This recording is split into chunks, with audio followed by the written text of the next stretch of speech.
I think Khabib could do that to almost anybody, except maybe Oliveira. People look at some of the losses that Oliveira had.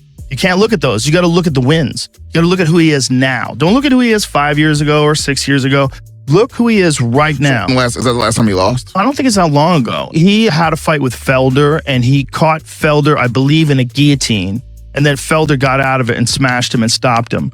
But Felder's the fucking man. So this is Felder. So Oliveira's got his leg here. He came really close to a leg lock, but Felder can grapple.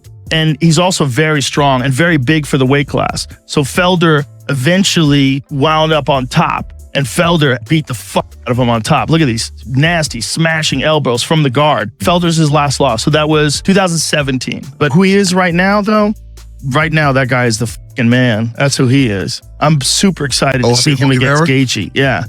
Him against Gaethje, that's a real fucking test. Not that Dustin wasn't a real test too, but Gaethje is another kind of real test. I'm always in my mind going, I want to see this guy fight Khabib. Oh yes, that would have been the fight. And maybe it could be. Maybe it could be still. Khabib might decide at one point in time, you know.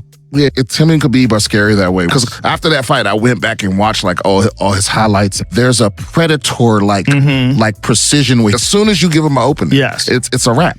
Well, see, the thing is, Khabib can do that too, but Khabib chooses to smash you, or what? Like the way he says, smash.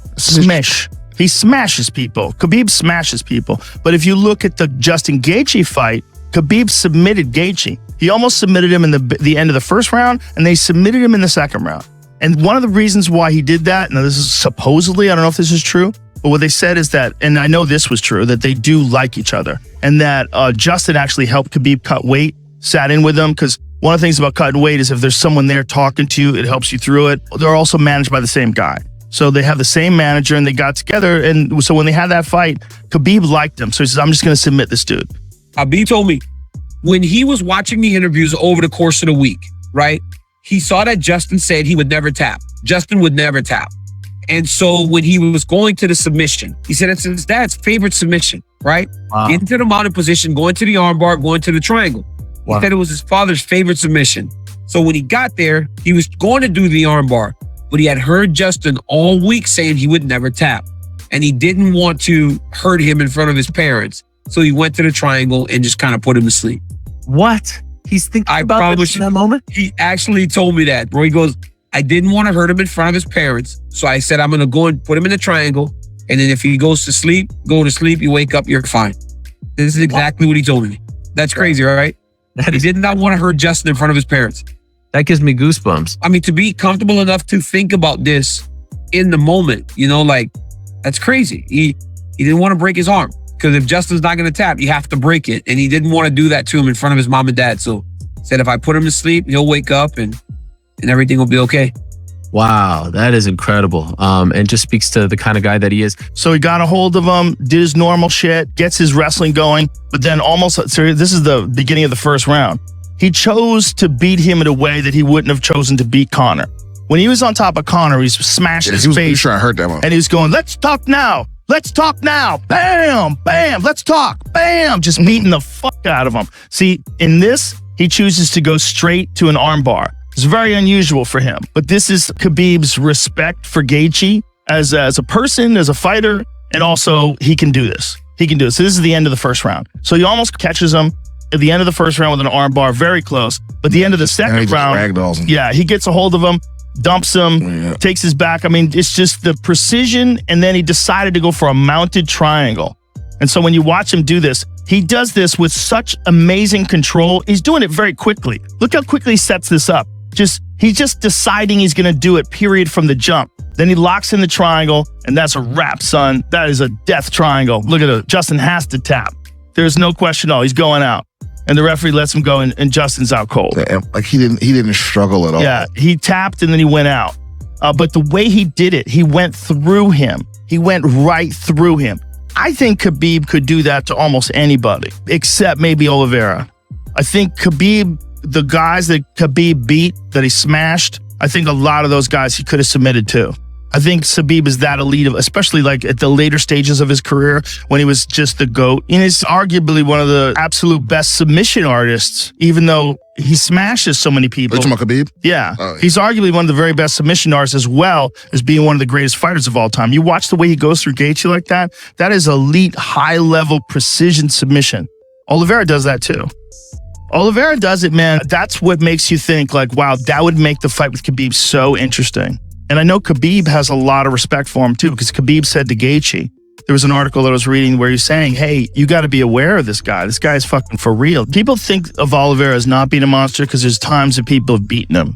Like Paul Felder smashed him, and there's a lot of guys that beat him. Cub Swanson KO'd him. Guys have beaten him, but he got better. And you got to accept that and not think of like when he lost. Well, who gets better at 35? I don't believe he's 35. No? No, I think he's younger than that. I think he's 33. And I also think that he got into the UFC when he was 20. And so part of the problem was like he was learning and developing and growing as an elite in an elite organization. How old is he? 32. So see, he's been around a long ass time, but he came into his own over the last few years, which kind of makes sense. Like he figured it out somewhere around 27, 28. He comes, look, these guys are elite, right? They come close to beating him, but he finds a way to beat them. And the way he does it is so final. The way he beat Poirier, man, that choke was so fucking good. It was so good. His jiu-jitsu was really good, but maybe his striking wasn't as good as his jiu-jitsu. And then slowly his jiu-jitsu and striking merged, where he's like equal. Both of them he's lethal in. He's lethal in his striking and lethal in his jiu-jitsu. But the difference is his level of jiu-jitsu is a leap higher than most of the people he's competing against. He has the most submissions in the history of the UFC. And that's the difference between Oliveira and these guys. It's like they're all really good standing up. He's really good standing up. So there's kind of like an even playing field. But when that motherfucker gets a hold of you, you're in deep danger. Yeah. Terrifying danger where you can't make any mistakes. I want to see the Nunez rematch. Yeah, that's going to be interesting. One of the biggest upsets ever, if not the biggest upset. I said it was the greatest upset in the history of combat sports. In the moment, I thought that. And in time, I thought about it. I said, well, all combat sports, you got to go to Buster Douglas versus Mike Tyson. I think that's the biggest upset in the history of combat sports. But when it comes to MMA, Holly Holm against Ronda Rousey was very close too. That was close too. A lot of people thought Ronda was unstoppable, but they didn't think that Holly was incompetent. And they didn't think that Juliana was either. But Holly was an 8-time world boxing champion. She was a kickboxing champion. Like everybody knew she was a nasty threat on the feet. Juliana did not have the same sort of credentials in terms of like the things that she's won, so everybody knew she was really tough. Everybody knew she wanted that fight. She was calling for that fight when nobody wants to fight Amanda Nunes. She beats the fuck out of people. She knocked out Cyborg in one round. She didn't look the same. Dude, there's a lot in fights. A lot happens in fights. She looked thinner. Well, you got to realize the last 2 fights she's been fighting at 45 because she's the champ at 45 and 35. Yeah. So this is a fight at 35. And you know what, man? She might be experiencing some sort of a mental breakdown. Like she said, she checked out mentally. She said she just checked out, which is crazy. But sometimes that happens to champions because there's so many people coming to get you all day long. Everyone's coming to get you.